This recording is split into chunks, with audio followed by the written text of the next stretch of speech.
20 years of experience doing this one thing, caregiving. And I know all these different shades of giving care, and that made me an expert. And just when I took ownership of that, realizing just all the stuff I've seen, experienced, lived through, read, done, it's like that gives you a sense of power. Right. Unlike anything else. So some shit you just gonna have to go through. You gotta just do it. You just gonna have to go through. You just gonna have to figure out what it feels like to fail. You gotta do it. You're gonna figure out what it feels like to fall flat. You gotta do it. And then you'll figure out what it feels like to be triumphant in it. Because it's not for somebody to help you. No.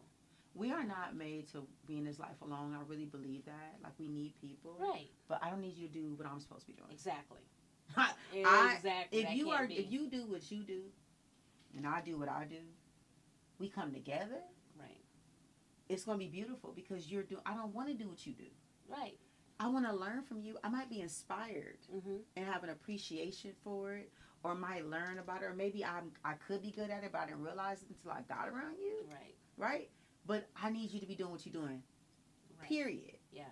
That's why I feel like my life's calling is to encourage people to do what they supposed to be doing. That's good. I don't want you to be me. I don't have any judgment for your life. I don't sit in the seat of judgment. I want to understand you. Right. Because people don't communicate. They don't have a safe space to confess how they truly feel or what they really want to do. And people are constantly assassinating your dreams. Yeah. You know? That's a good point. Going back to social media. People looking for validation in what they need to do based upon what someone else is doing. Absolutely. There's 100,000 examples now on these different apps. And I watch TikTok like I watch TV sometimes. So I'm not judging TikTok yet. Because it's funny. I'm not judging it. But if I were to sit there and look at, you know how many other caregiving businesses and tips and whatever else I've come across, had I looked at all that stuff and said, oh, I can't do it because the space is already filled, that's not true. Right. There's a unique space carved out in the universe for you. That's shaped right. like you. That's right. That can only be filled by you. Right. But if you don't do it, right, it's done. It's undone. It's undone, and that's not a service that leaves you unfulfilled, and then that leaves the things that you were supposed to do unfulfilled. Wonderful. And that's not right. Some people just love to give. Well, and so it's so hard for some people to receive if you're dealing with trust issues anyways. Back to what you were saying about they feel like they have they're giving up some type of power or something by receiving. It's really two sides of the same coin. Right. There's a confidence that you have to have and a peace that you have to have when you give or when you receive. It is. You have to. I had to learn that. And like you said, you confess. Like, that's true for all of us. If we just admit to the ugly things that we did or participated in out of sense of lack or low self-esteem or whatever, I was one of those folks too. Let me just do for you because I know then you'll like me or you'll want me around. You won't give up on me or send me away. You know, I had issues of rejection. Is that people pleasing? It is.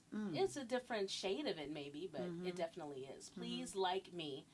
In order for you to like me, I'm going to keep doing these things even when I'm tired, even when I don't want to. And, you know, the black women I grew up around love to sing that song, I sure do for these children all day long, and they don't give back. I'm like, well, stop doing. Stop doing. But, you know, that was a dirty word in our community. You know, my therapist recently asked me a question that it shook me to the core. Yes, I go to therapy. I have no shame. Once a month. It used to be twice a month, but now it's once a month. Good for you. I go to therapy. You. I think you should go. You should go to someone who listens. Some of us need therapy more than we need a hairstylist. Let me tell you. Like, y'all will be in that chair every 2 weeks, but haven't talked to anybody about them issues. Lord, let me stop. Let me go back. You go to the hair salon, and you be talking to your hairstylist or listening to the stories that people are telling the hairstylist. I said, damn, this is heavy in here. Heavy. You can walk out of the salon feeling real heavy because it takes a while to get a woman. I don't know how long it takes for a man to get their hair cut low key, but I know for a woman, you can be sitting in that chair for about An hour, 2 hours? Look, 9 hours total because you got there and she done took somebody else instead of waiting on you for your appointment. And then she got to stop and make some chicken and some snacks and go to the store. So you done sat through about 5, 6, 7 appointments by the end of the day. You have. And you done heard everyone's mess. Everybody's business. Lord. And so, but the hairstylist got her own problems. Mm-hmm. Yeah, yeah. Like the therapist and the hairstylist, that is a wonderful job. My grandmother is a licensed cosmetologist. Oh. My mother, a licensed cosmetologist. Yeah. And so I used to get kitchen hair. Oh, yeah. God, thank you, Jesus, for kitchen hair. No, girl. Hell with kitchen hair. I loved it. Did you? Oh, my goodness.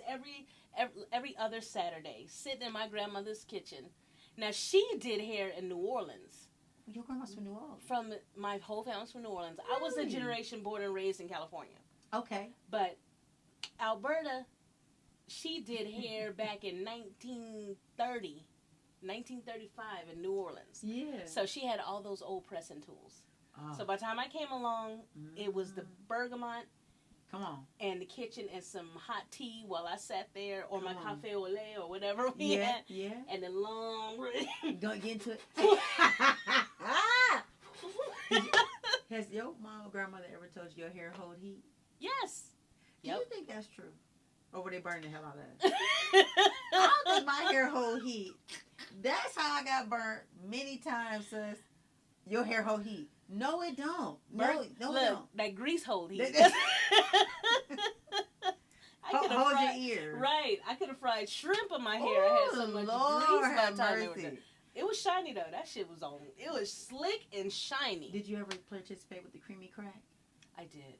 That's perm for those who don't know. I did. Because it is crack. Because your hair started to need that. Yep. You did? I did. When did you stop? Because I can tell you natural, Queen. I've been natural since, well, I'll say it's been about 20 years, maybe. Wow. Come on, OG. I think so, yeah. I started at 10.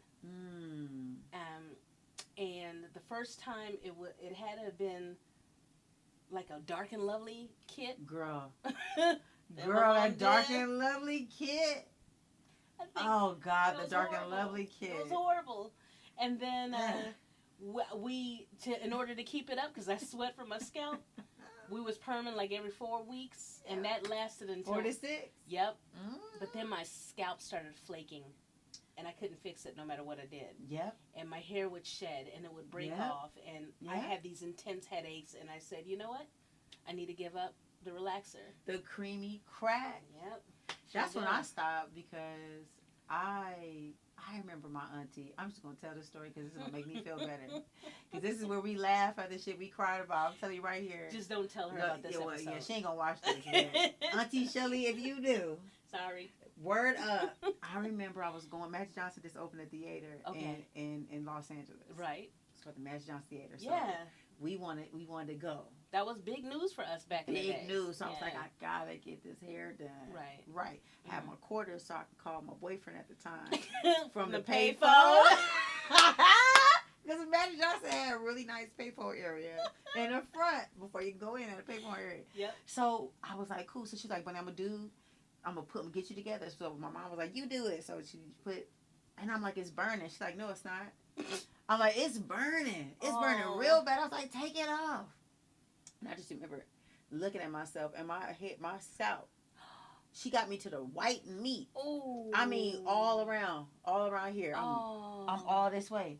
So they was like, no, it's all right. You be fine. Go on to the movies, baby. Don't let nothing stop you. Oh, so they put my hair up in this ponytail. And I go. And I start perspiring. Yeah. And I just feel this shock wave of like, just pure pain. Oh, no. Just going through. Yeah. So I make it through. I wear my little baseball cap. Put my baseball cap on. Got some skin in the baseball cap. Oh, jeez. So then the next day, God. I try to take the ponytail loose. Yeah. Hair is stuck. Yep. You know how that feeling is? Yep. When that hair gets stuck on that scalp? Yep. And you got to re-wash it. And everything's on fire. And I just remember that's the last time I'm going to get a perm. It wasn't the last time. Yeah.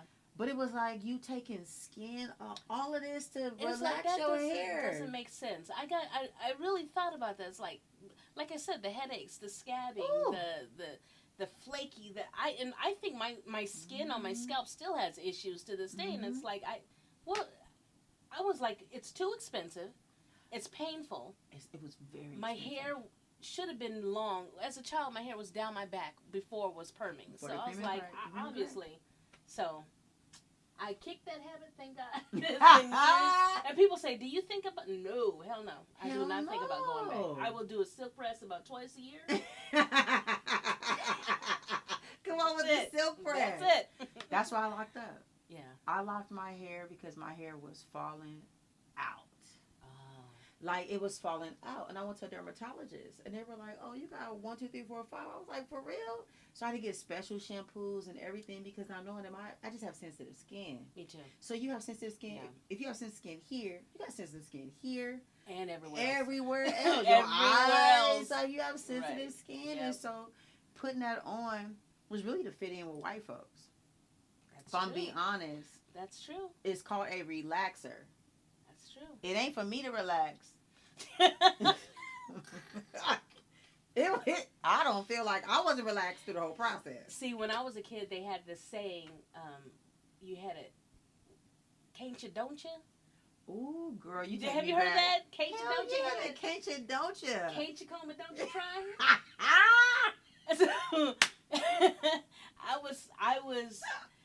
I was not teased as much because my coil is a bit softer because my dad is Creole. But, yeah, on a hot day when that stuff fuzzes up, yeah, that's why my grandma put so much grease on it to keep it straight. Keep it straight. I like it. It repelled dust, rain, all that grease on it. Did you have the main grease? No, it was the bergamot. Bergamot, that blue bergamot in the jar. And then sometimes she'd have that little green one. I forgot what the green one was. I know what you're talking about. That's what I thought you were talking about. And she'd melt it down and pour it into a jar. Ooh. And then sometimes there was a little bit of Vaseline, like whatever was greasy and worked. She probably would have put Wesson in there if she had the chance. But do you remember Pro Style? I do. Let me tell you, Pro Style is some awful shit. When I think about that damn Pro Style, so I used to that Pro Style, you get to sweating, and it just look like you dirty as hell from that damn. Boy, that damn I play basketball too. Oh, so I get to wiping the towel, and the whole towel be black. Oh my God. But that Pro Style get you together though. It got your edges tight. I don't know if it was like blood sausage or what they used in it. It was horrible. Was it? No, I'm being dramatic. Okay, it was horrible. Whatever. Yeah, it was horrible. But Pro Style, and it dried your hair out. Rest in peace. Oh my God, and Sulfur 8. You had to mix it with Sulfur 8. Oh, Sulfur 8 had all kinds of warnings though. What you mean? Couldn't use heat with Sulfur 8. You couldn't stand in the sun too long. Like it had all these issues. Like now I'm like, oh. I heard one thing about a black woman's hair is durable. Like our souls. I saw somebody say on Instagram, which I was like, this is quite clever. You know, social media can be one thing or another. Yeah. But this was quite clever. He said, after all the things that black people done been through, and we still look this young. Yeah. He said, no wonder they want to take us out. We just so durable. Yeah. Like we look young, our skin and you know, all the things that we have, but we've been through so much. Well, I truly believe when they saw slavery didn't break us, that's when they started experimenting on us. Health, you know, medical experiments and things like that. Because we were such a strong, as they called it, stocky breed.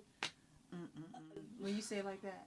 That's a strong, stocky breed. That's exactly what it was. And we weren't human. No. When you think about the fact that black people weren't human. You have to be an ignorant motherfucker to really believe. You have to be in a place of voluntary dissonance to really believe, to look at someone who breathes, thinks, laughs, cries, and say, yes, but you're not human. You're not human. You have to be really, just really stupid. That's the only way they can get away with it. Yeah. To be so evil. But hate is a disease. And so these were people with diseased minds after so much teaching. I try to flip the perspective. You and I have talked about this. I try to think of it. If I, all my life, not only my life, my mother's life, her mother's life, her mother's life, was taught something about a people, how would I react if these people all of a sudden were doing things differently? You know, and that's really, that's what it is. I'm not making any excuses for anyone, but they have been taught for hundreds of years that we were and what we weren't, and then I can understand why for some of them it's hard for them to hear us when we say you were wrong about all of that. When we talked about that, that's when I grew to truly like love you.